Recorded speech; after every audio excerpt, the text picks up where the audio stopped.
Not in great shape. Never been a good defender. Looks a little soft. 1 for 9 last night on shooting threes. And everybody sort of hedges their bet. We've all been doing this, myself included, for the last 2 years. We've all been doing this in the media. We just don't want to say, is LeBron like the second best player in the league? Nobody wants to say that, right? It's, hey, Jokic, Giannis. I have watched LeBron in the last week outplay Ant Edwards, Luka, Jokic, and Kyrie Irving. He has been the best player in the NBA in the last week. On every single night, is LeBron the best player in the league? No. On any given night, is LeBron the best player in the league? Yeah. His defense right now, it looks like he's 27. It's insane. His energy, better than Luka. His shooting right now, better than Luka. His on-ball defense, his scoring. LeBron at 40 years old has better consistent energy than any other Laker.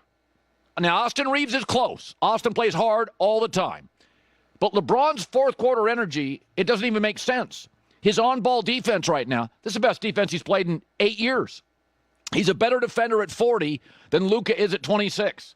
His energy, I'm telling you right now, is LeBron showing off? And I'll get to Steph in a second. It feels like Steph is kind of showing off to Jimmy Butler like, listen, old man, And I feel when Tom Brady beat Mahomes at Arrowhead Stadium in the AFC Championship, and then he beat him in the Super Bowl, everybody by then was falling in love and sort of was saying it, like, Brady's old.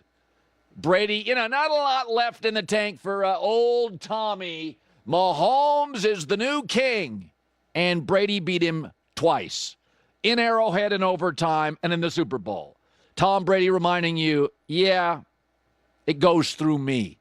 And LeBron is reminding everybody right now, yeah, the West, for 10 years, the East went through me.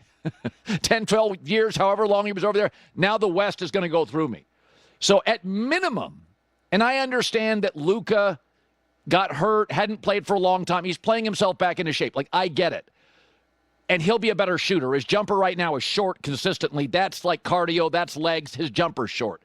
But at 40 years old, LeBron James last year at 39 years old, LeBron had 84 dunks. When Michael Jordan was 39, MJ had 21. 4 times the dunks of a guy known for dunks, Michael Jordan, at the same age. And I think LeBron this year is better than LeBron last year. And the other thing is, because AD was traded to Dallas, LeBron is hyper aware that he has to play better defense because Luka is a lousy defensive player. And Austin Reeves is limited. So LeBron is like, oh, you need me to do that too. All right.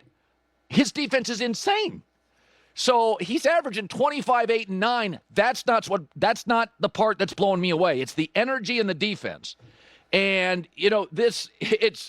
I feel like, and I've said this for years, I think the NBA playoffs should be a 3-game first round and then 5 games even through the finals.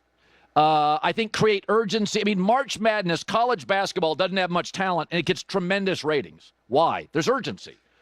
I mean, Cooper Flagg, take him off Duke. They got a couple of decent players. But a Duke game with Cooper Flagg against Xavier will get a better rating maybe than like the Western Conference or Eastern Conference finals, because it's like you have to watch. You got 2.5 hours. Somebody's out. Could be Duke and Cooper Flagg. And so I think there needs to be no more urgency. And I also think in the NBA regular season, I'd cut it down to 68 games, start it 6 weeks later, get away from college and pro football. Start playing Christmas. Start playing Christmas. Not your first TV game. Start playing then. So I understand that if you're LeBron, you're Steph Curry, and you're not with a championship team, you're on a treadmill to nowhere. It is so clear between Steph and LeBron that these moves have absolutely energized these guys. And just watch LeBron's defense. It is elite, and he has outplayed Ant, Luka, Kyrie, and Jokic in the last week. He has been the best player on the floor. And here's LeBron after. We know we could have been a lot better offensively, but we've been hanging our hat on the defensive end, and when you don't shoot the ball well, you got to be able to get stops. And they made a run. They're a really good team. We saw what they did a couple nights ago against OKC when they was down big, and those young guys came in, sparked them, gave them good energy. So, they cut it down to 3, I believe, at one point, but we was able to execute after that, get some timely stops, and was able to come on with the win. So LeBron in February, 29.5 points, 10 rebounds, 7.5 assists, shooting 55% from the floor, 46% on three-pointers, and playing elite on-ball defense. At 40. At 39, he had 84 dunks.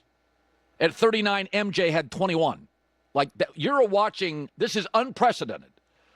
We're always looking ahead. Don't. Just live in this moment. What you're watching doesn't make any sense. It's Brady in Tampa. It makes no sense that Brady was that year first, second best quarterback in the league. All right, so I want to give you an update. Ron, maybe not the prettiest game of the season, but you had 33, 17, and 6 assists.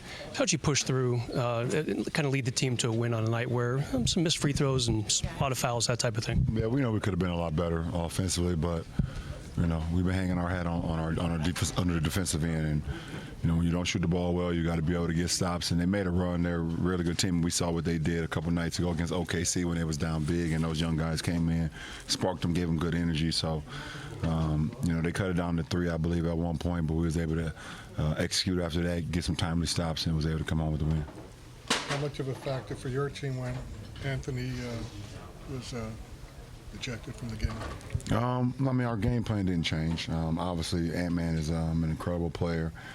He keeps the defense, guessing, and trying to figure out how we can, stop him. But we also got to maintain all the other guys on the floor too. So, obviously that's a big piece for their team. They're already kind of a little bit shorthanded. But I thought we did a good job of handling it. How's your hamstring, and is there any chance it could affect your availability tomorrow against the Clippers? I'm good. We'll see how I feel when I get up. But as far as the hamstring, I'm straight. LeBron, I think it was the first possession of the second half. You end up in the front row trying to close out a Naz Reid. That's sort of been this team's MO here over the last 20 games, plays like that. How sustainable do you think this is for you guys to play this hard every night?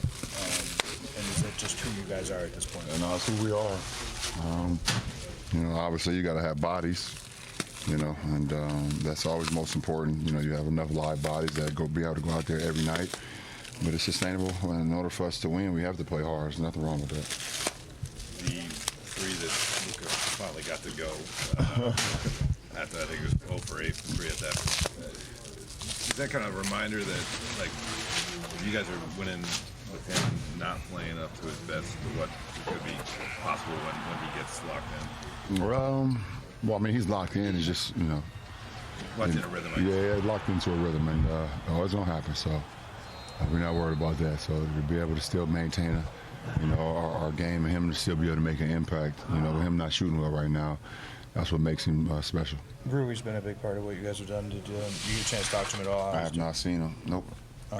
If he is out for any period of time, how comfortable are you with the wings you guys have in Vando?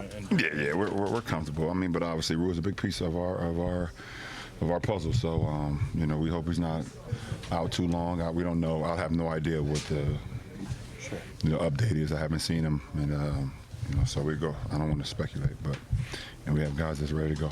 On that side, with Ant considered, one of the possible future faces of the league, was being the face of the league something that you actively wanted, or was it something that everyone else decided for you? And what has that responsibility meant to you? No, Ant already said he don't want it. I know. Yeah, Ant said he ain't trying to deal with that. And Channing Frye said it the other day too. It's unfortunate, but I don't know why do you want to be the face of a league when all the people that that cover our game and talk about our game on a day-to-day basis on everybody? That responsibility, it's just weird. It's weird energy from the people that I don't know, but Channing, he said it. He said it perfectly. He couldn't have said it no better. But Ant said he don't want it. Obviously I didn't ask for it, but I knew there was a responsibility for me, not only to my family, my friends, my community, and whoever that was going to follow my journey throughout my career. not only in Ohio when I started there, but all over America and all over the world when I traveled all over the world. So I've always taken that seriously and understood from the beginning what being a professional was all about and being a role model was all about. So try to hold that with the utmost respect and honor. And but I feel Ant. I understand.